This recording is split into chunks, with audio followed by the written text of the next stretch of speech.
եկել ենք, որ այսօր երեխեքին առաջին անգամն է, որ ջահեր տանեն եւ տեսնեն Հայաստանի մեջ ինչպես կլա, քանի որ մենք Ֆրանսիայում նույն բանը կանենք, բայց ավելի բջուր մասով, հիմա ավելի հզոր է, որ իրենց մեջ արտացնենք այդ ասկային եւ հայկական սովորություն եւ մշակույթը։ Խնդրեմ Սոլինե, ինչով է կարևոր ձեզ համար ջահերով երթը, ասացիք, որ առաջին անգամ եք, այո։ Այո, այսօր ուրեմն ես Ծոլերն եմ, Բեյրութից, բայց հաստատվել եմ Մարսեյ։ Այսօր ինձ առաջին անգամն է, որ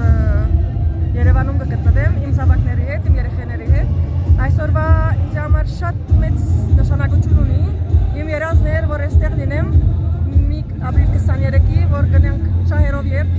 եւ փոխանցեմ ինչ որ իմ ծնողքը փոխանցեցին մեր զավակներին, որոնք մեր ավական են, եւ նրանց միշտ կսովորեցնենք, որ պետք է պայքարեն, որովհետեւ պիտի հասնենք մեր նպատակին։ Այսօր չէ, վաղը պիտի հասնենք։